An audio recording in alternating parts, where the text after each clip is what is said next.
हाँ जी, हाँ जी। कैसे हैं आप लोग? आई होप कि आपका जो प्रिपरेशन होगा एकदम फुल स्विंग में होगा, है ना? अभी क्या है कि आपका करंट अफेयर सीरीज़ में मैंने नेशनल कंप्लीट करवाया था और अभी मैं ये इंटरनेशनल स्टार्ट कर रहा हूँ, ठीक है? तो कोशिश रहेगी कि 2 वीडियोज़ में आपके पूरे के पूरे इंटरनेशनल में कवर करवा दूँ एंड लेट्स से क्या होता है, ठीक है? तो अभी हम आपको current affair international relation start कर रहे हैं, ठीक है? Hello and welcome everyone, this is Suraj Jha. Okay, चलिए तो फर्स्ट है, बिना कुछ स्टार्ट करते हैं।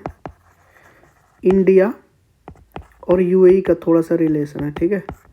देखिए, इंडिया यूएई ने अभी क्या हुआ है ना कि इन्होंने एक nuclear civil nuclear energy agreement किया है, तो ये थोड़ा याद रखना, civil nuclear energy agreement sign किया है, ठीक है ना? ये थोड़ा सा आप याद रखिएगा, ठीक है? तो एक पावर प्लांट है वहाँ पे, ये थोड़ा याद रखिएगा, 12 का न्यूक्लियर पावर प्लांट, ठीक है? तो ये 12 का न्यूक्लियर पावर प्लांट जो यूएई में है, तो इसका पूरा का पूरा जो मेंटेनेंस ऑपरेशन है ना, पूरा का पूरा इंडिया का जो फॉर्म है वो देखेगा, जैसे nuclear power corporation of India limited देखेगी, है ना? इसका पूरा का पूरा मेंटेनेंस वगैरह से मेंटेनेंस हो या ऑपरेशन, ये कौन देखेगी? NPCIL। NPCIL का मतलब हुआ नेशनल, बोलिए, national power corporation of India limited, ठीक है? ये चीज़ आपको याद रखनी है। ओके, और यूएई जो है ना वो 3rd लार्जेस्ट हमारा ट्रेडिंग पार्टनर, ये तो पता ही होगा आपको, ठीक है? ओके, ये चीज़ याद रखिएगा। ओके ओके, और इतना आप याद रखिए कि इंडिया ने यूएई के साथ सिविल न्यूक्लियर एग्रीमेंट अभी साइन किया है, ठीक है? 12 का न्यूक्लियर पावर प्लांट को लेकर के, इसका मेंटेनेंस एंड ऑपरेशन दोनों इंडिया का जो ये बोर्ड इंस्टीट्यूशन है, national power corporation of India limited, ये देखेगी, ठीक है? दूसरा देखिए, जो इजराइल का जो टावर सेमीकंडक्टर है ना, ठीक है, और अडानी का जो चिप प्रोजेक्ट है, वो दोनों एक दूसरे के यहाँ के महाराष्ट्र में आके डेवलप करेंगे, ठीक है? तो मैं लिख देता हूँ इसको, इजराइल टावर सेमीकंडक्टर, इसके साथ Adani chip project, partner with Adani chip project, दोनों का, ठीक है, दोनों ने मिलकर इन्वेस्टमेंट किया है, ठीक है? कि चिप, किस चीज़ के लिए इन्वेस्टमेंट किया है? To setup a chip manufacturing plant. कहाँ पे? चिप मैन्युफैक्चरिंग प्लांट, चिप, ठीक है? चिप समझते हैं ना, सेमीकंडक्टर चिप, जिसका फैब्रिकेशन एंड डिज़ाइन इंडिया कर रहा है अभी बड़ी पैमाने पे।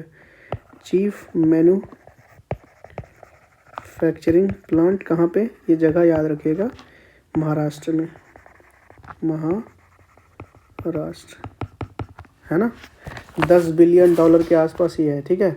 तो ये चीज़ याद रखें कि इजराइल का company tower semiconductor Israel company है, और अडानी, ये दोनों ने मिलकर चिप मैन्युफैक्चरिंग महाराष्ट्र में ओपन करेंगे, ठीक है? ये चीज़ आप याद रखिएगा। और जगह का नाम, अगर वैसे तो जगह का नाम तलोजा इतना इम्पोर्टेंट नहीं है, बट ये चीज़ आप याद रखो, ठीक है? अच्छा, उसके बाद एक एडिशनल न्यूज़ है आपको, वो दे रहा हूँ। जो टाटा ग्रुप है ना, इन्होंने भी सेमीकंडक्टर यूनिट्स को सेटअप करने की बात बोली है। कहाँ पे? असम में, ठीक है? सेमीकंडक्टर यूनिट्स यहाँ सेटअप करेगा, कहाँ पे? असम एंड गुजरात में, ठीक है? ये 2 डिटेल्स आपको याद रखनी है, ठीक है जी? तीसरा, तो तीसरा में क्या है कि आपको पीएम साहब जो हैं उनका विजिट होता है ब्रुनई का, ब्रुनई है ना, ब्रुनई विजिट, ठीक है? ये चीज़ आप थोड़ा सा याद रखना, इसमें ज़्यादा इंपॉर्टेंट तो नहीं है। फर्स्ट एवर बायलैटरल विजिट था इंडिया प्राइम मिनिस्टर का यहाँ पे, लगभग 40 साल के बाद, ठीक है? तो ये चीज़ याद रखूँ। इसका लोकेशन देखिए, पता ही होगा आपको, एशियन कंट्री है ये। अच्छा एक काम कीजिएगा यार, आप ना एशियन के 10 कंट्री का ना प्लीज़ नाम याद रख लीजिएगा, ठीक है। एशियन बहुत न्यूज़ में रहा है, चाहे एशियन हो या रीजनल कॉम्प्रिहेंसिव इकोनॉमिक पार्टनरशिप हो, जिसमें इंडिया ने ऑप्ट किया, बोला कि गांधी का तालिस्मान अलाउ ही नहीं करता, इसलिए हम ज्वाइन नहीं करेंगे आरसेप को, ठीक है। क्योंकि डर था कि चाइना जो है वो बहुत बड़े मात्रा में डंपिंग करेगा, स्टार्ट करेगा इंडिया में, ठीक है। तो यहाँ डोमेस्टिक इशू है उसका, ठीक है। तो ये चीज़ थोड़ा सा याद रखिएगा, 10 कंट्री ये थोड़ा कर लीजिएगा, ठीक है। चौथा इम्पोर्टेंट है, पीएम का ना यूक्रेन विजिट, गए थे ना पीएम, ठीक है। बैलेंसिंग एक्ट था पीएम का वहाँ जाना, ठीक है। फर्स्ट एवर था, है ना। लास्ट ईयर हम लोग, लास्ट जो हमारा प्रधानमंत्री वहाँ गए थे। अगर आप देखोगे ना, दोनों कंट्री के बीच डिप्लोमेटिक रिलेशनशिप 1992 में इस्टाब्लिश हुई, लेकिन अभी तक कोई प्राइम मिनिस्टर वहाँ गया नहीं था, ठीक है। वहाँ के प्रेसिडेंट का नाम आप सबको याद होगा, व्लादिमीर जेलेंस्की, ठीक है। तो वहाँ पे ना एक जगह है, उस जगह का नाम है ओसिस ऑफ पीस। ये एक पार्क है, कहाँ पे पता है? कीव कैपिटल है किसका? यूक्रेन का। तो यहाँ पे ना गांधी जी का स्टैच्यू है, स्टैच्यू ऑफ गांधी जी, यहाँ पे विजिट किया उन्होंने, ठीक है, प्रधानमंत्री मोदी जी ने, ओके। और उसके बाद एक और पैलेस है, इसका नाम है मेरिन्स्की पैलेस। और ये जो पैलेस है ना, ये ऑफिशियल एक तरह से रेसिडेंस है वहाँ का, official residence of president of Ukraine, ठीक है। अच्छा एक बहुत इम्पोर्टेंट चीज़ है, वो है Bhishma cube. Bhishma medical kits, एक तरह का मोबाइल मेडिकल किट्स है। तो भीष्म क्यूब इंडिया ने टोटल 4 यूक्रेन को दिए, ठीक है। भीष्म का फुल फॉर्म होता है भारत हेल्थ इनिशिएटिव फॉर सहयोग हिता एंड मैत्री क्यूब, ठीक है ना। ये इन्होंने दिया था। ये भीष्म क्यूब में एक मेडिकल किट होता है, मोबाइल टाइप का होता है, कहीं भी इसको ले जाया जा सकता है, एयर ड्रॉप भी किया जा सकता है। मेडिकल किट है ये एक तरह का, ठीक है, ओके। तो ये चीज़ याद रखिए, सर्जरी वर्जरी ऑपरेशन, बेसिक ऑपरेशन सब चीज़ किया जा सकता है इसको, ठीक है, ओके। मेडिसिन एंड इक्विपमेंट वगैरह सब इसमें होता है। ये तो याद रखिएगा, बहुत इंपॉर्टेंट है भीष्म क्यूब, ठीक है। नेक्स्ट जो बहुत ज़्यादा इम्पोर्टेंट है ना, मैं आपको वही करवाऊँगा, ठीक है। उसके बाद पीएम पोलैंड भी विजिट करते हैं, पोलैंड विजिट। यहाँ से क्या न्यूज़ आती है? सो यहाँ पे डोनाल्ड टस्क का नाम सुने हैं? डोनाल्ड टस्क जो है वो पीएम है पोलैंड के, ये चीज़ याद रखिएगा, ठीक है। अच्छा यहाँ पे ना एक प्रोग्राम हुआ था, उस प्रोग्राम का नाम था जाम साहब मेमोरियल यूथ एक्सचेंज प्रोग्राम, ठीक है। जाम साहब मेमोरियल यूथ एक्सचेंज प्रोग्राम। तो इस प्रोग्राम ने मोदी जी ने पूरे के पूरे जितने भी डायस्पोरा है ना, उनको इनक्रेज किया और उनको बोला कि भाई इंडियन टूरिज़्म को आप लोग यहाँ पे प्रमोट कीजिए। और उन्होंने एक टास्क भी दिया वहाँ के लोगों को, आप हर एक साल ना 5 ऐसे लोगों को प्रभावित कीजिए इंडिया आने के लिए, ठीक है। 5 नहीं था, आई थिंक, नहीं 5 नहीं था, हाँ 5 बोला था कि एक आदमी को करना है, लेकिन एक टास्क था, टास्क ये अनदर टास्क ये था कि इंडिया जो है ना ऑफिशियल तरीके से 20 पोलिश यूथ को वो इनवाइट करेगी to come India every year, ठीक है। ये भारत सरकार खुद बुलाएगी इसको, ठीक है। ये चीज़ याद रखिएगा। जब हमने ऑपरेशन गंगा चलाया था तो उस समय पोलैंड ने हमारी बहुत मदद करी थी, ये तो आपको पता ही होगा, ठीक है ना। ये चीज़ आप याद रखिएगा।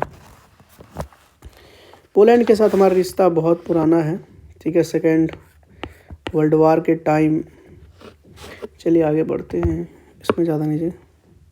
अच्छा, एक चीज़ और है कि हमने ना पोलैंड को एक जीआई टैग प्रोडक्ट भी दिया था, लिख लीजिए। इंडिया का जो फर्स्ट जीआई टैग प्रोडक्ट है जिसको हम बोलते हैं fig juice, exported to Poland, ठीक है, ये चीज़ याद रखिएगा। नेक्स्ट जो हम आपको पढ़ा रहे हैं, नेक्स्ट है इंडिया डेनमार्क का, इंडिया और डेनमार्क का, इंडिया डेनमार्क का collaboration on clean river initiative, ठीक है, याद रखिएगा इंडिया ने किसके साथ कोलैबोरेट किया है on clean river initiative. So the India has collaborated with Denmark, ठीक है। और ये इसके तहत क्या है कि दोनों मिलकर इस्टेब्लिश करेंगे एक लेबोरेटरी, ठीक है, एक स्मार्ट लेबोरेटरी इस्टेब्लिश करेंगे ऑन क्लीन गंगा, ठीक है, कहाँ पे, वाराणसी में, ठीक है, ये चीज़ आपको याद रखिएगा। और इसमें हेल्प जो करेगी वो आईआईटी जो बीएचयू है वो हेल्प करेगी, और गवर्नमेंट ऑफ डेनमार्क, दोनों मिलके काम करेगी, ठीक है। ये चीज़ आपको याद रखनी है, इससे ज़्यादा कुछ नहीं याद रखनी है, ठीक है ना। अच्छा, नेक्स्ट, अच्छा, बांग्लादेश क्राइसिस चल रहे थे ना, इसे थोड़ा सा बता देता हूँ। बांग्लादेश coup हुआ था बांग्लादेश में, ठीक है। सो तो बांग्लादेश, वहाँ पे ना रिजर्व, जो इतना बड़ा बवाल हुआ था ना, कहने के लिए तो रिजर्वेशन के लिए था, लेकिन एक्चुअल ये था नहीं, ये रिजर्वेशन इशू को लेकर के उठा था, एक्चुअल में तो गेम प्लान कुछ और ही था, ठीक है। अभी मैं आपको बताता हूँ, जो अभी इंटेरिम जो गवर्नमेंट है वहाँ का, उनका जो रिप्रेजेंटेटिव है, नॉट पीएम नॉट प्रेसिडेंट, उनको बस एक रिप्रेजेंटेटिव बनाया गया है, ठीक है, इंटरिम गवर्नमेंट का, तो वो है मोहम्मद यूनुस, ठीक है। इंटरिम गवर्नमेंट को यही चला रहे हैं, ये चीज़ आपको, और ये नोबल लिटरेट है, ठीक है, इनको नोबल का पीस प्राइज़ भी मिल चुका है, ये चीज़ आपको याद होनी चाहिए, ठीक है। अच्छा, बांग्लादेश लिबरेशन वॉर की अगर बात करें,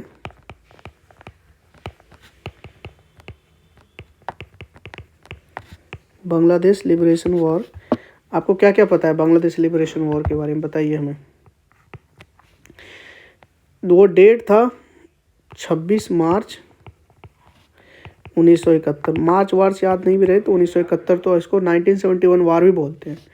और वहाँ का एक इम्पॉर्टेंट लीडर था जिसका नाम था शेख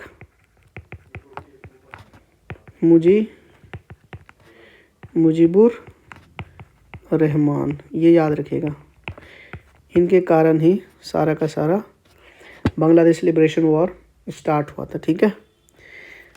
तो इनको कहा था father of the Bangladesh, but अभी क्या हाल हुआ है आप सबको पता है, ठीक है।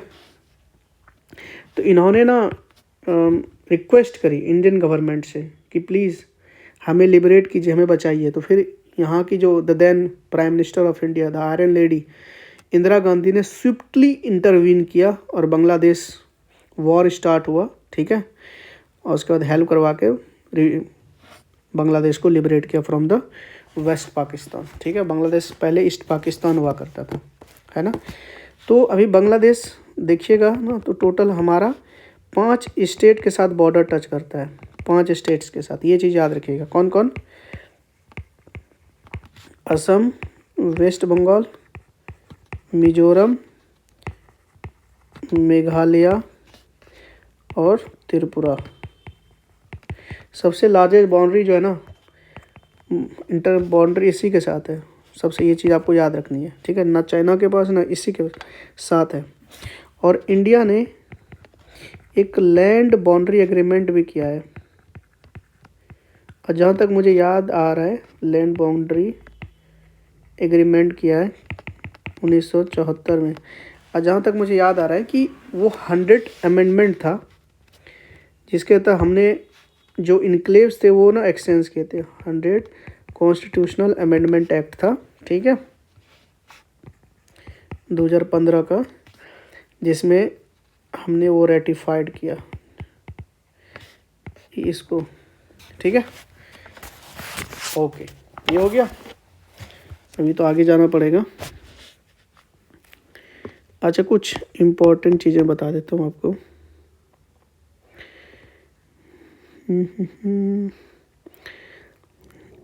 गंगा वाटर ट्रीटी जो हुआ था ना, ये ट्रीटी बांग्लादेश के साथ ही हुआ था, विथ बांग्लादेश, ठीक है। तो कुछ अचीवमेंट जो है ना, ये कुछ याद रखिएगा। मैत्री सेतु ब्रिज किस पे है? फेनी रिवर पे है। और ये फेनी रिवर कहाँ है? त्रिपुरा में है, ठीक है, ये चीज़ याद रखिएगा। और एक रेलवे लिंक भी है, मुझे नहीं मालूम, इतना इम्पोर्टेंट तो ये नहीं है, ठीक है ना। चिल्लाहती हल्दीवरी रेल लिंक है, बट ठीक है, इतना आप याद रखो, इससे ज़्यादा याद मत रखो। वो याद इतना रहेगा ना तो इतना फ़ायदा नहीं है ना पढ़ाने से। नेक्स्ट जो बहुत इंपॉर्टेंट है, कितना हुआ इधर? 7 हुआ ना, 8। सो 8 इज़ द कोलंबो इम्पोर्टेंट है थोड़ा, Colombo process. So the Colombo process जो है ना, बेसिकली क्या है, ये प्रोसेस एक तरह से नॉन बाइंडिंग है, ठीक है, बाइंडिंग तो नहीं है। और इनका जो भी डिसीजन मेकिंग होता है वो कहीं ना कहीं कॉन्सेंसस से होता है, ठीक है, ये चीज़ आप याद रखिएगा। एक मतलब कंसल्टेटिव टाइप की है कि टोटल 12 मेंबर स्टेट्स हैं ना एशिया के, तो वो लोगों ने मिलकर एक कोलंबो प्रोसेस को डिज़ाइन किया है ना। अब अलग अलग चीज़ों को लेकर के, जैसे कि मे बी कह लीजिए कि हमारा एम्प्लॉयमेंट को लेकर हो सकता है कि बाय माइग्रेशन होता है, वहाँ लोग काम करने के लिए जाते हैं, या लेबर को लेकर, कॉन्ट्रेक्चुअल लेबर को लेकर हो सकता है।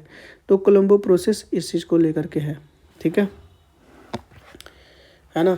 तो अभी ये न्यूज़ में क्यों है? क्योंकि इंडिया ने इसको चेयर किया है, ठीक है।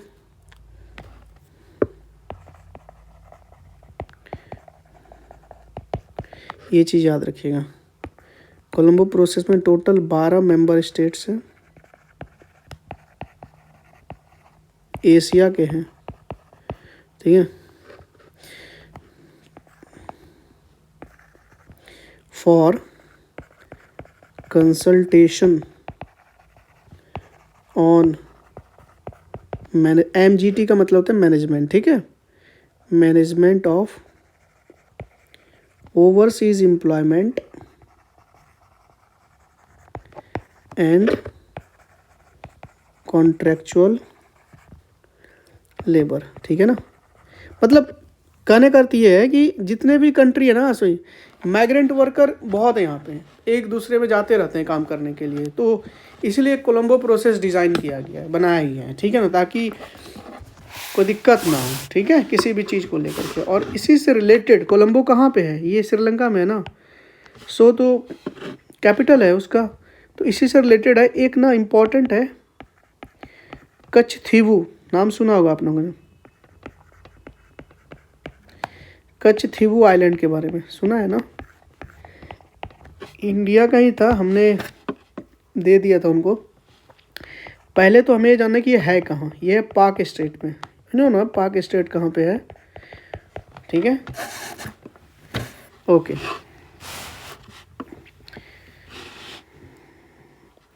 और इसका जो ऑरिजिन है वो वॉल्केनिक ऑरिजिन है, वॉल्केनो की वजह से ये बना है, ठीक है ना। रामेश्वरम के जस्ट थोड़ा सा आगे बना है ना, ठीक है। इंडिया के कोस्ट से लगभग 33 किलोमीटर के आसपास में पड़ता है, ठीक है। तो द इशू इज़ कि इंडिया और श्रीलंका का ना एक मैरीटाइम एग्रीमेंट हुआ था 1974 में, और उसी एग्रीमेंट में तो उस समय की जो प्राइम मिनिस्टर थी इंदिरा गांधी ने, उसने ये जो बेसिकली ये जो आइलैंड है ये दे दिया था किसको, India ceded Katchatheevu island to Sri Lanka. क्यों भाई, to resolve the maritime boundary dispute. ठीक है, क्या लिखूं, India ceded this island to Sri Lanka. ठीक है, कब, 1974 में। ठीक है, ओके ओके, याद रखिएगा, इसमें पीएम इंदिरा गांधी थी। ठीक है, और इसी से रिलेटेड एक छोटी सी न्यूज़ है वो मैं बताना चाहता हूँ, उसका नाम है वेज बैंक। क्या जिस तरह वेस्ट बैंक है ना इज़राइल में, तो यहाँ भी एक वेज बैंक है। वेज बैंक का मतलब है यहाँ पे कि कन्याकुमारी के नियर, कन्याकुमारी पता है ना, तमिलनाडु, कन्याकुमारी इसके पास है। और ये इम्पोर्टेंट क्यों है, क्योंकि ये पूरे वर्ल्ड का one of the world richest fishing ground है।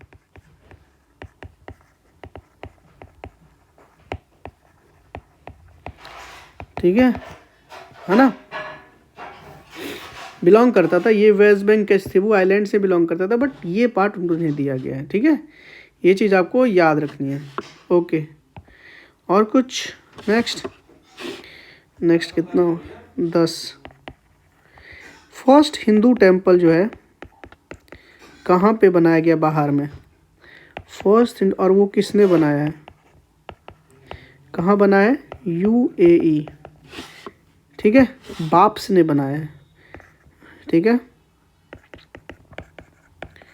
बाप्स स्वामी नारायण टेम्पल है ये, बाप्स स्वामी नारायण टेम्पल। बाप्स का फुल फॉर्म है बच्चनवासी अक्षर पुरुषोत्तम स्वामी नारायण संस्था, बट ये याद रखने की आपको ज़रूरत नहीं है ना। ठीक है, तो भगवान स्वामी नारायण जो थे ना, इनके ही एक रिलीजियस लीडर थे। ठीक है, मतलब मैं 1700 के आसपास की बात कर रहा हूँ। तो उन्होंने ये मिडिल ईस्ट का पहला मंदिर है एक्चुअली में, बाप्स के द्वारा बनाया गया है। ठीक है, अच्छा मुझे जानना कि ये जो टेम्पल है ना, ये नगरा स्टाइल में बनानी है, नगरा स्टाइल में। ठीक है, मोस्टली दो होते हैं, नगरा एंड द्रविड़ा। ठीक है, तो ये नगरा में स्टाइल में इसको बनाया गया, ये चीज़ आपको याद रखनी है। ठीक है ना, बाप्स ने इसको बिल्ड किया है, कहाँ पे, UAE में। ठीक है, इतना हो गया। इसके बारे में और कुछ जानना है, नहीं, आई थिंक इतना ज़्यादा इम्पोर्टेंट नहीं है। अच्छा, नेक्स्ट,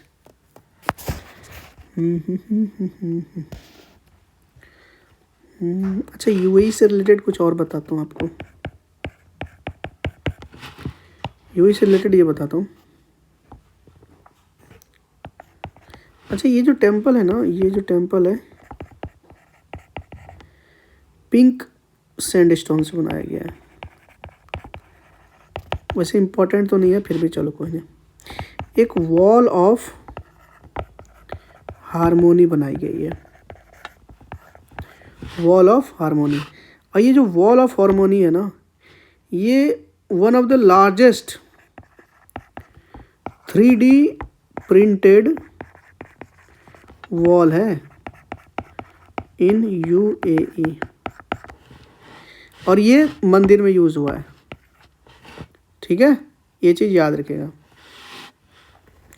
और ये जो वर्ड हारमोनी है ना, ये बहुत सारे लैंग्वेजेस में लिखे गए, मतलब 30 डिफरेंट एंसेंट एंड मॉडर्न जो इंडिया के लैंग्वेजेस हैं उसमें लिखे गए। ठीक है, ये चीज़ आपको याद रखनी है। ठीक है, ओके, इससे ज़्यादा तो, और ये मंदिर बहुत खासियत है, मतलब यहाँ पे कई रिवर के पानी वहाँ ले जा कर के एक घाट बनाया गया, वाराणसी लाइक घाट।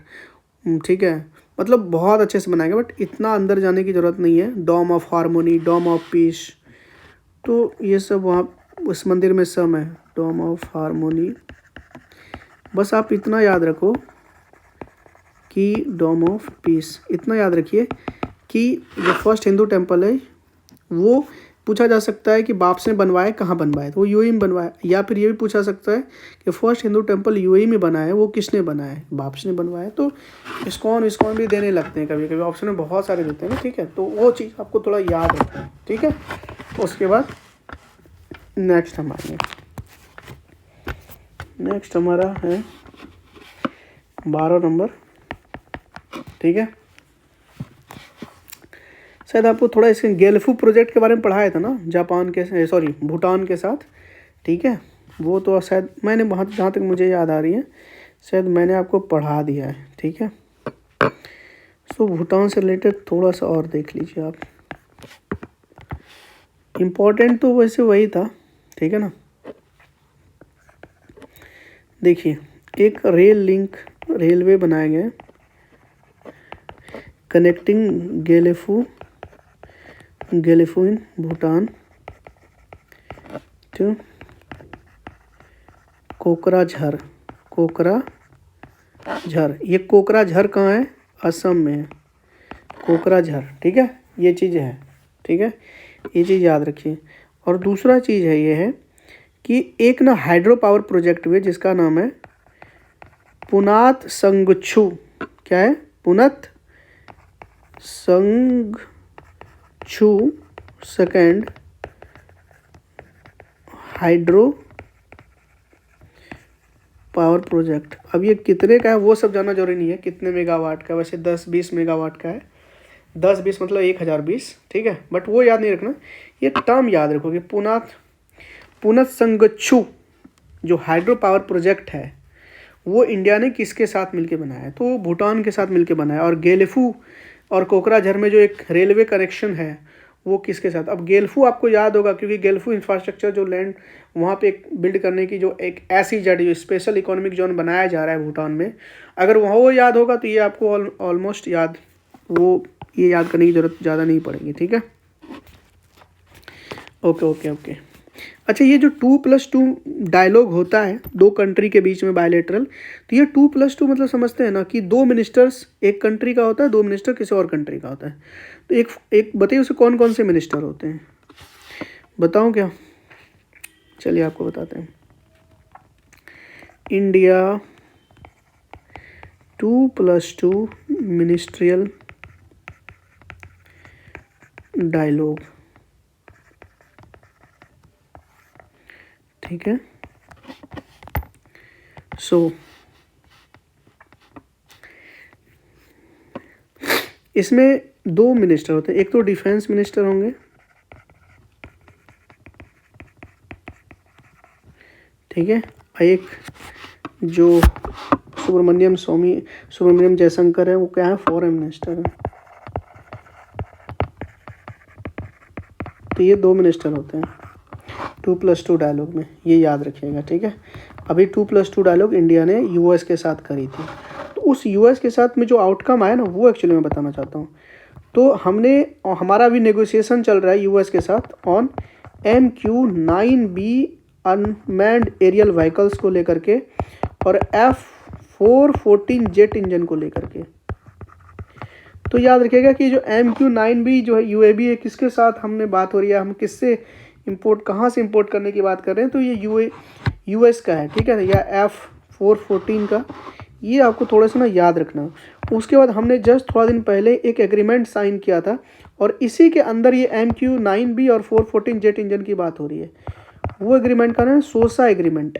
सोसा का मतलब होता है सिक्योरिटी ऑफ सप्लाई अरेंजमेंट, मतलब कोई भी क्रिटिकल समय पे जो अनफोर्सिन सर्कमस्टांसेस हो गया, मान के चलिए कि हमारा वॉर हो गया किसी कंट्री के साथ, अगर ये एग्रीमेंट साइन है तो इसके तहत हम कुछ भी US के साथ ऑन इमीडिएट बेसिस पे मंगवा सकते हैं, चाहे वो MQ-9B एरियल व्हीकल्स हो या जेट इंजन्स वगैरह सब हो, मंगवा सकते हैं। उसके लिए बहुत से परमिशन की ज़रूरत नहीं होती अगर ऐसा एग्रीमेंट साइन है तो इस एग्रीमेंट का नाम है, जैसा कि मैंने आपको बताया, सिक्योरिटी ऑफ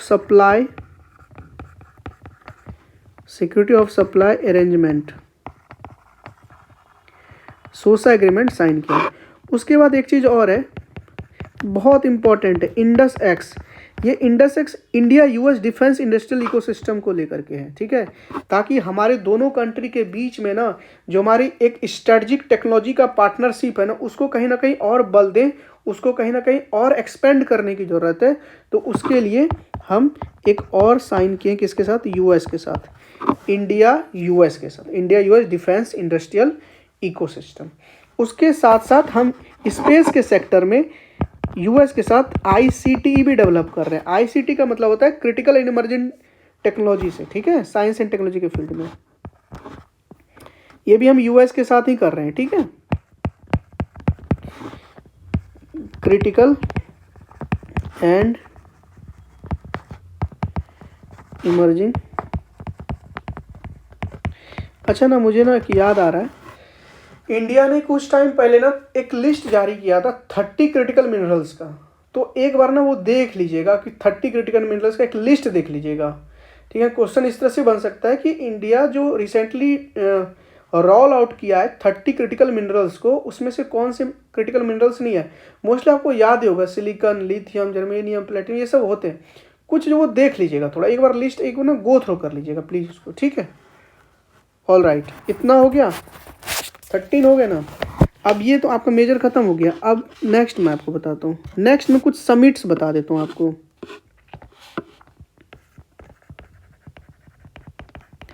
समिट्स या कॉन्फ्रेंसेस या ऑर्गेनाइजेशंस वगैरह सब आपको बताते हैं।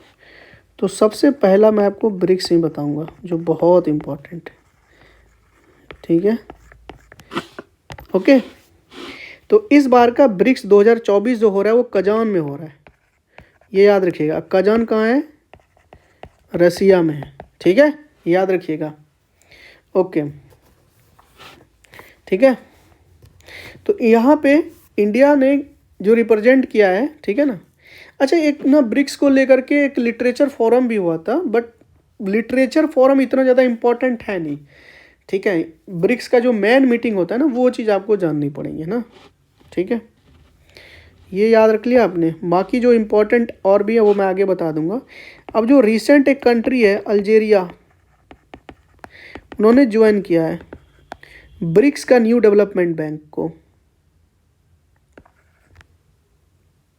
NDB, new development bank, new development bank of BRICS, ये चीज़ याद रखिएगा, ठीक है, ओके। ब्रिक्स का एनडीबी। और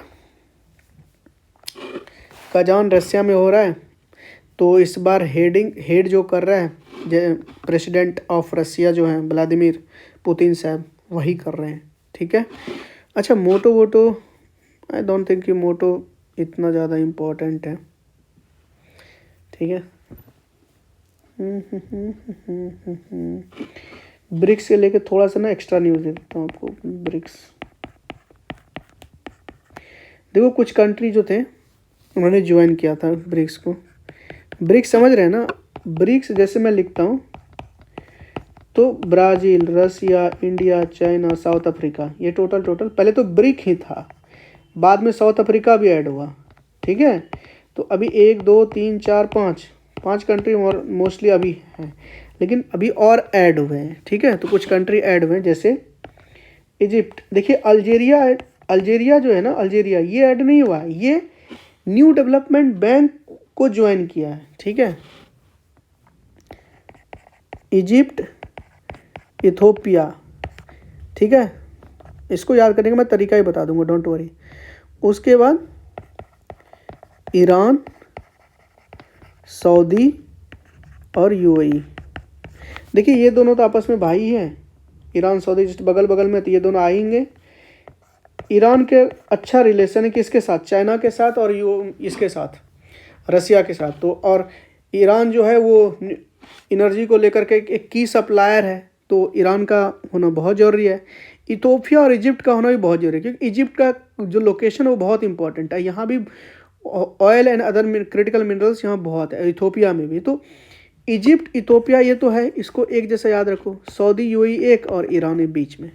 इस 5 कंट्री ने ऐड किया, तो टोटल 10 कंट्री हो गए हैं, ठीक है ना, ये चीज़ याद रखिएगा। मैंने कहा आप शुरुआत में 4 ही कंट्री थे, बाद में साउथ अफ्रीका ने ज्वाइन किया था 2010 में। ये चीज़ याद रखना कि साउथ अफ्रीका ने कब ज्वाइन किया, है ना। और ये सब ने जो ज्वाइन किया ना, ये 2023 में किया है, 15 समिट में, ठीक है। तो अभी टोटल 10 कंट्री के आसपास है, ये चीज़ आप याद रखिएगा। ओके ओके ओके ओके, और कुछ बता सकते हैं आपको? नहीं, इससे ज़्यादा याद मत रखिए। नेक्स्ट, और G20 समिट देख लीजिए।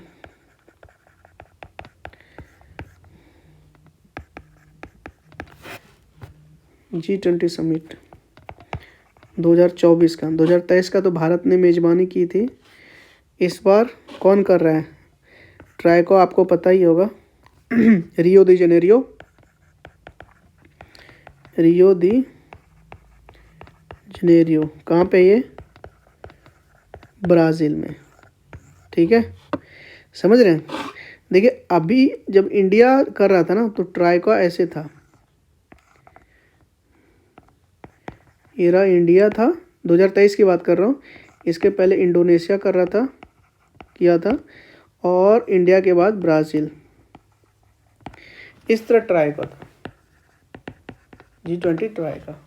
मतलब अगर इंडिया मेजबानी कर रहा है तो इंडिया टॉप पे आएगा। इसके प्रीवियस जिन्होंने किया था वो इधर, और नेक्स्ट में जो करने वाले हैं तो ये ट्राई का आता है, ठीक है, याद रखिएगा इसको। ओके ओके, थीम देख लीजिए। जैसे इंडिया में जब हुआ था 2023 में, तो थीम था वसुधैव कुटुंबकम, one earth one family one future. तो यहाँ पे क्या है ना, इसका थीम है building a just world and a sustainable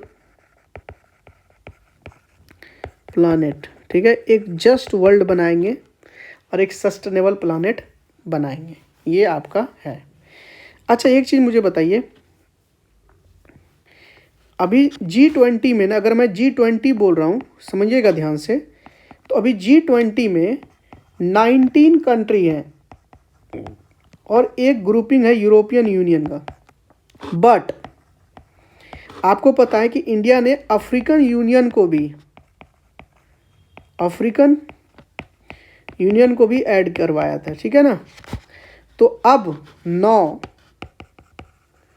19 country और 2 रीजनल ग्रुपिंग है, तो कायदे से 21 हो गया, G21 टाइप का, ठीक है। तो इसलिए अब G20 प्लस बोलते हैं उसको, ये चीज़ याद रखिएगा। अच्छा अभी का जो ट्राई का है वो कौन करेगा?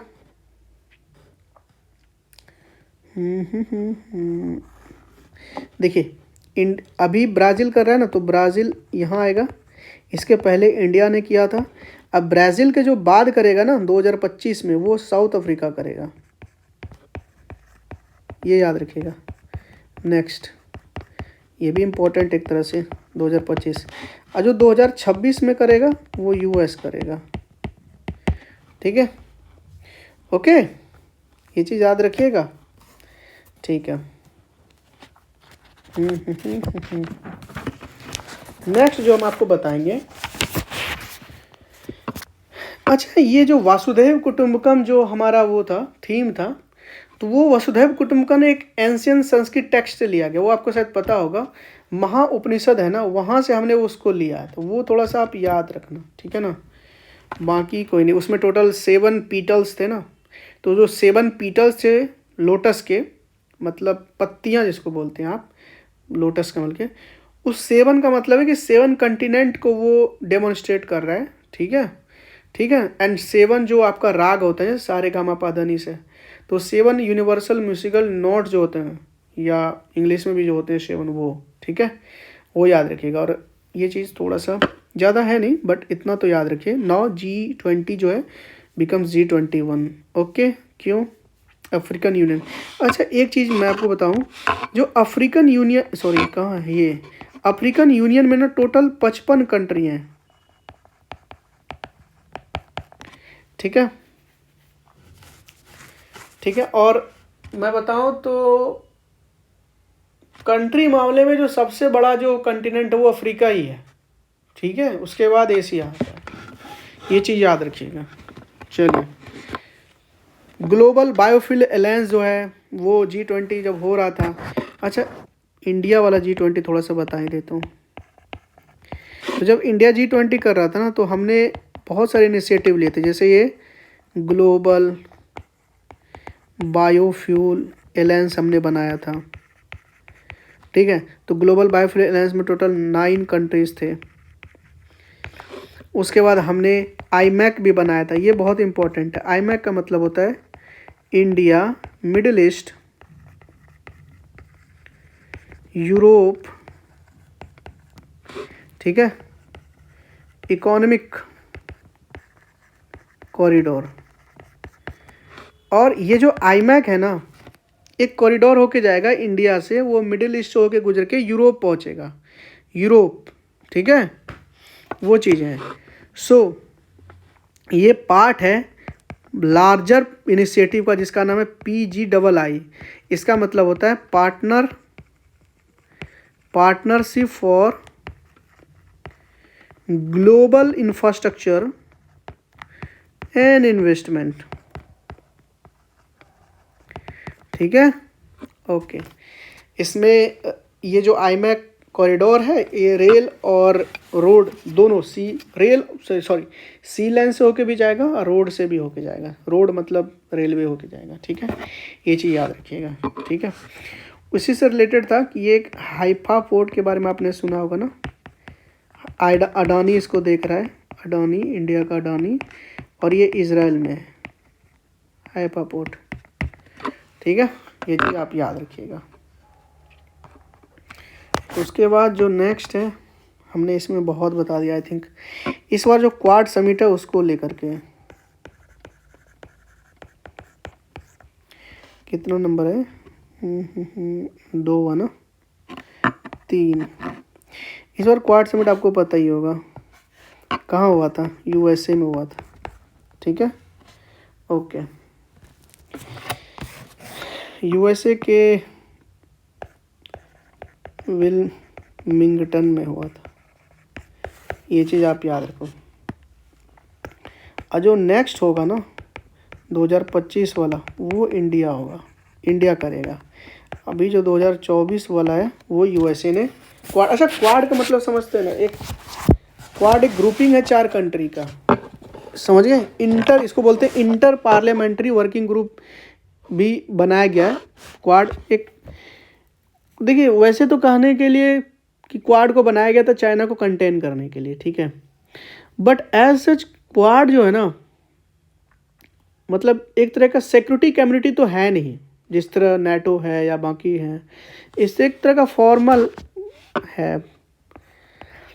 इस क्वाड में 4 कंट्री है, US, ठीक है, उसके बाद जापान, ऑस्ट्रेलिया और हमारा प्यारा भारत, ठीक है, ये 4 कंट्री है, ये आपको याद रखनी है, ठीक है, ओके।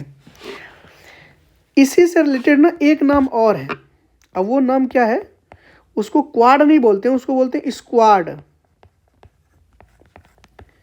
क्योंकि US चाहता था ना कि क्वाड को ना कहीं एक सिक्योरिटी बनाया जाए, सिक्योरिटी ग्रुप बनाया जाए, ठीक है, लेकिन इंडिया इसके लिए तैयार नहीं था।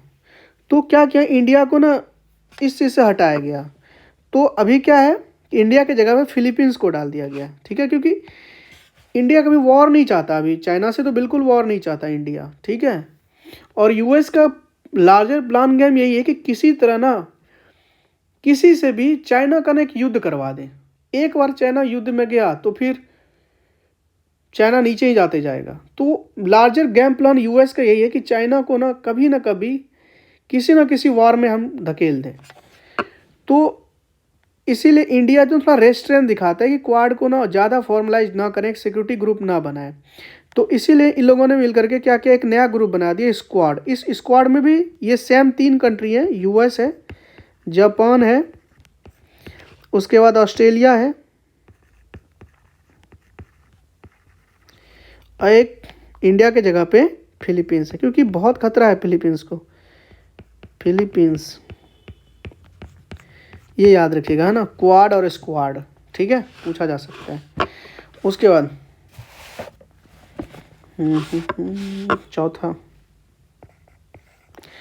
चौथा आपको क्या बताऊं?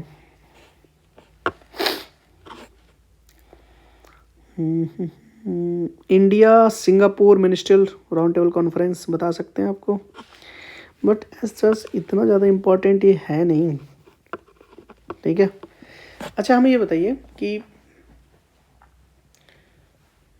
छोड़िए, ये ज़्यादा इम्पोर्टेंट नहीं है, आपको कुछ और बताते हैं।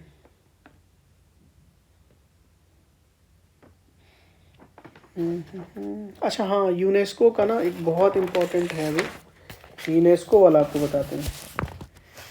जो यूनेस्को का भी हेरिटेज कमेटी का मीटिंग हुआ था ना, 46 वर्ल्ड हेरिटेज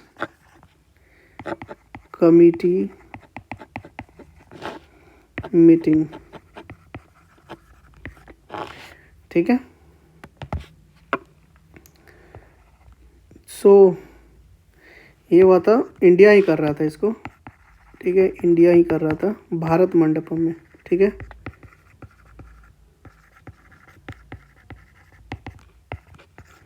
ठीक है, ये चीज़ याद रखें। और इस 46 मिशन में एक स्पेशल चीज़ हुआ था, वो ये हुआ था कि एक मोइडम्स है ना, MOIDAMS, ये असम में है, ठीक है। ये एक हेरिटेज साइट डिक्लेयर हुआ, बताते हैं इसके बारे में। हेरिटेज साइट डिक्लेयर किया गया इसको, ठीक है।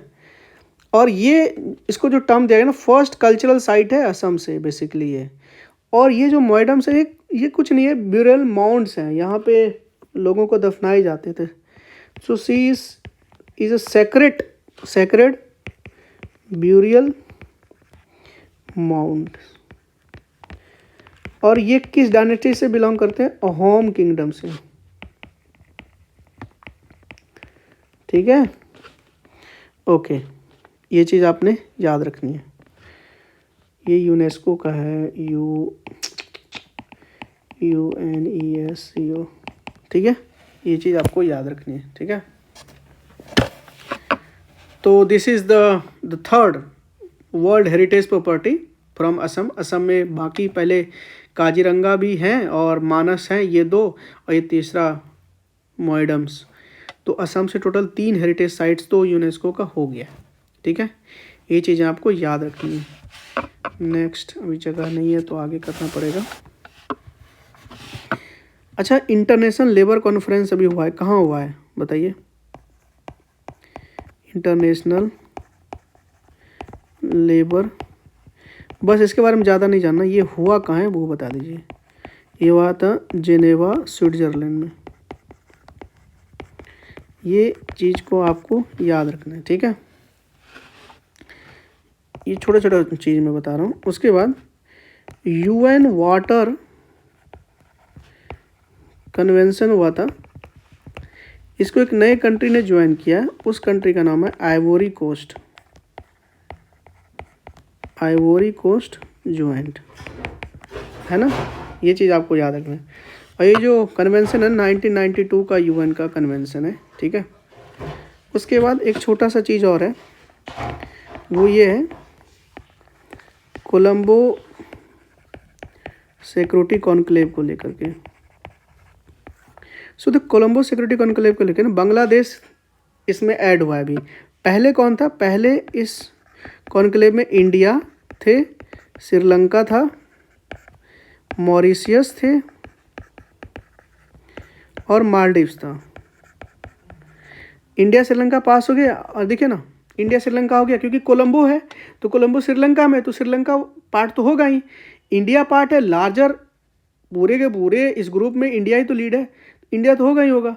एंड प्लस 2 M वाली कंट्री है, मॉरिशियस एंड मालदीव्स, दोनों आइलैंड कंट्री हैं। और अभी जो न्यू ऐड हुआ है वो बांग्लादेश है। तो कहने के लिए अब 5 कंट्री हो गए टोटल, ये चीज़ याद रखना है। और एक ऑप्शन में सेचिल्स भी देगा, लेकिन सेचिल्स मेंबर कंट्री नहीं है, ऑब्जर्वर स्टेट है। लिख दूं क्या? सेचिल्स जो है ना एक ऑब्जर्वर स्टेट,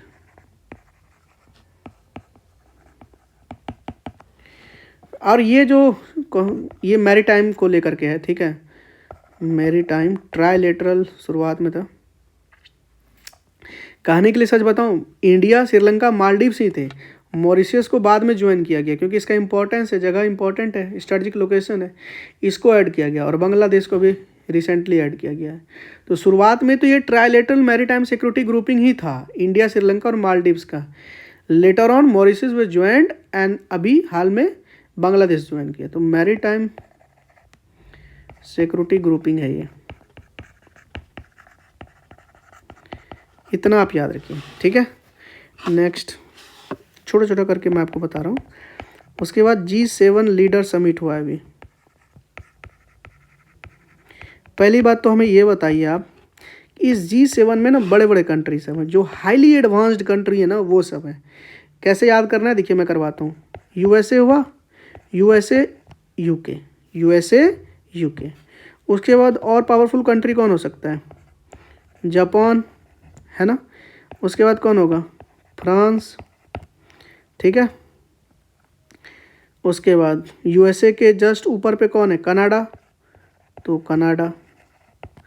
और पावरफुल कंट्री यूरोप में कौन है, जर्मनी, तो जर्मनी। और एक लवली लेडी, क्या नाम है इनका, इटली, ठीक है। और कुछ तो नहीं छूटा, 1 2 3 4 5 6 7, ठीक है, ये टोटल 7 हो गए। तो USA UK Japan France Germany Canada and Italy, ठीक है।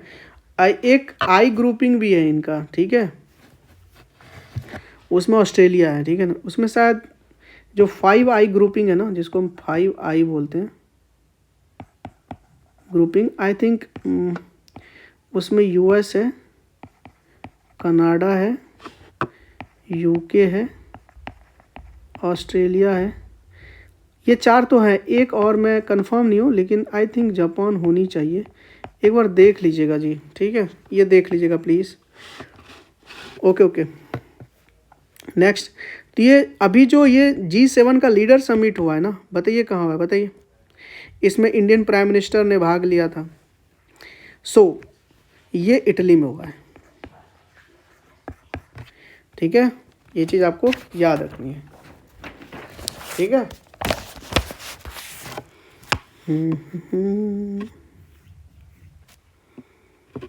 तो इससे रिलेटेड ना इम्पोर्टेंट चीज़ हमें बतानी है। वो इम्पोर्टेंट चीज़ ये है, एक बहुत न्यूज़ में रहा है, लोबितो कॉरिडोर। क्या है, लोबितो कॉरिडोर। तो जो लोबितो कॉरिडोर है ना, ये ट्रेड रूट है, कहाँ पे है, सेंट्रल अफ्रीका में है। अ trade route in central Africa, ठीक है, रेलवे लाइन है, ठीक है ना, ये चीज़ आपको याद रखना है। एक और है, उसका नाम है लूजोन कॉरिडोर, ठीक है, क्या है, लूजोन कॉरिडोर। और ये जो कॉरिडोर है ये फिलीपींस में है। और एक और है मिडिल कॉरिडोर, बट इतना याद ना रहे ना, तो ये लोबितो कॉरिडोर तो आप प्लीज़ याद रखना, middle corridor. This is the trans Caspian international transport route, ये एशिया यूरोप को कनेक्ट करने के लिए, ठीक है। ये याद ना रहे तो कोई दिक्कत नहीं, but you have to remember the Lobito corridor. Okay. तो ये लोबितो कॉरिडोर पे क्या है ना कि G7 ने एक्सटेंडेड तरीके से सपोर्ट प्रोवाइड किया है लोबितो कॉरिडोर में, ये सेंट्रल अफ्रीका में, ठीक है ना, लूजोन कॉरिडोर, ठीक है। अब इसके बाद अच्छा, एक आपने उसका नाम सुना है, IORA, इंडियन ओशियन रीम एसोसिएशन के बारे में, इंडियन ओशियन रीम एसोसिएशन, ठीक है। इसका ना मुझे आपको ना हेड क्वार्टर बतानी है, मॉरिशियस है, ये आप याद रखना। और टोटल ना 23 है कंट्री इसमें, ठीक है। ओके, नेक्स्ट है world water forum. So the world water forum ये कहाँ हुआ है ये बताना है आपको। ये हुआ है इंडोनेशिया में,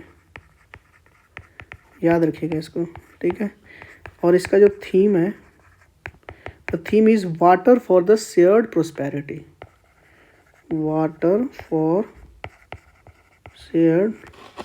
If any war in the 20th century, the war happened because of the oil, and if any war happened for the 21st century, in the 21st century, it will be on the water, for the water. Okay, तो water for the shared prosperity, ये चीज़ आपको याद रखनी है। Okay, next. अच्छा, रासियाना dialogue के बारे में पता होगा ना आपको, ये बड़ा इम्पोर्टेंट है क्योंकि इस बार का थीम बहुत इम्पोर्टेंट है इसका। रायसीना डायलॉग इसको बोलते हैं।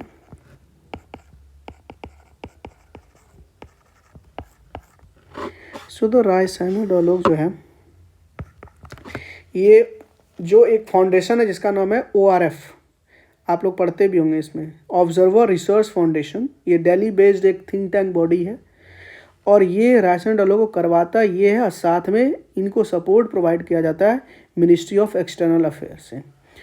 तो ministry of external affairs plus ORF मतलब बोलिए, ऑब्जर्वर रिसर्च फाउंडेशन, ठीक है। सो द इम्पॉर्टेंट ये है कि इसमें आपको ना थोड़ा थीम याद रखना है। थीम ये है चतुर्गंगा। क्या है? चतुर्गंगा नहीं, चतुरंग। 4 अंग होते हैं ना, चतुरंग। इसको थोड़ा मैं पीछे आ जाता हूँ।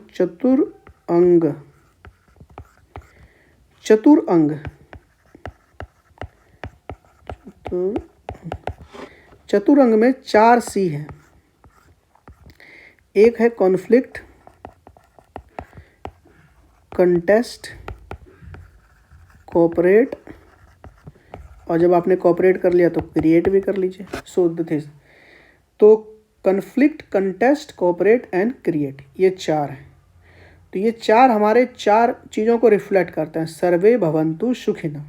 तो सर्वे भवन्तु का जो सेंट्रल परसेप्ट है वो ये है कि हमें म्यूचुअली कोएग्जिस्ट करना है और म्यूचुअली अंडरस्टैंडिंग से जो भी हमारे डिस्प्यूट हैं उसको रिजॉल्व करना है। और ये डिस्प्यूट इंटरनेशनल डिस्प्यूट की बात हो रही है, ठीक है। ये चीज़ आपको याद रखनी है।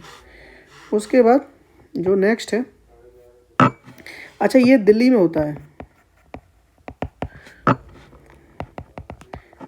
Indian ocean conference. इस बार का 7th था ये। सो ये ऑस्ट्रेलिया में हुआ, ठीक है। इंडियन ओशियन कॉन्फ्रेंस कहाँ हुआ है?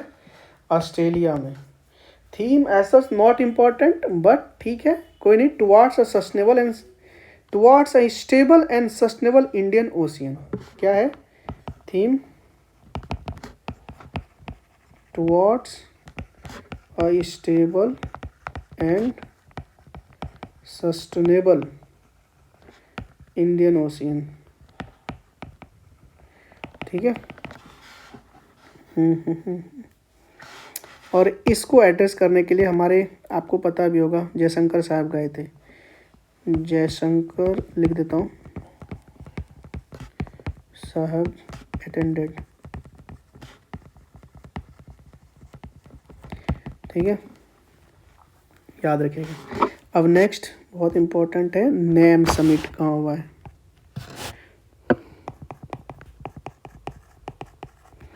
इस बार का जो नेम समिट हुआ है ना, वो 19th था, नॉन अलाइनमेंट मूवमेंट, ये अलाइनमेंट मूवमेंट है, एक ऐसी ग्रुपिंग थी जो ना तो यूएस को सपोर्ट करेगा और ना यूएसएसआर। यूएस नेटो को लीड कर रहा था और एक आपका जो ग्रुपिंग था जो रसिया लीड कर रहा था, वो ना तो उसको सपोर्ट करेगा ना तो इसको सपोर्ट करते, ये इंडिपेंडेंट रहना चाहते थे। तो इसका जो इस बार समिट हुआ है कंपाला में हुआ है, इम्पोर्टेंट है, ठीक है, ये चीज़ याद रखिएगा। सो द कंपाला क्या है, Kampala is the capital of Uganda. और इसके पहले जो हुआ था वो उलन बतार में हुआ था शायद, एक बार चेक कर लीजिएगा, वो इम्पोर्टेंट है नहीं, फिर भी जहाँ तक हमें याद आ रहा था वो उलन बतार में था। सो इस बार कंपाला में हुआ है, Kampala is the capital of Uganda, ठीक है। और यहाँ भी हमारे जयशंकर साहब ही गए थे, ठीक है, ओके, ये चीज़ याद रखिएगा। Okay okay okay, next 19th, नहीं, कंपाला युगांडा, उलन बता नहीं, आई थिंक 18th जो हुआ था ना, 18th शायद, हाँ कंफर्म हूँ मैं, बाकू में हुआ था, बाकू अजरबैजान में है, ठीक है, बाकू में हुआ था, ठीक है, ये चीज़ आप थोड़ा सा याद रखिएगा। ओके, जो नेक्स्ट है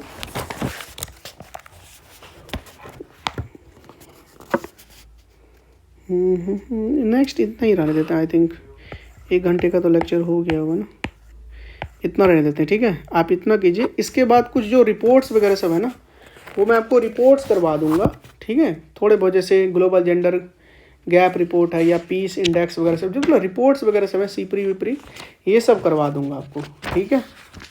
और उसके बाद थोड़े बहुत जो और बचेंगे, जो कुछ इवेंट्स हुए हैं, इंटरनेशनल इवेंट्स, वो पढ़ा करके न्यूज़ इन शॉर्ट करवा के आपका इंटरनेशनल ख़त्म करेंगे। तो आज के लिए इतना ही रहने देते हैं, ठीक है, आप लोग मन लगा के पढ़िए, ठीक है।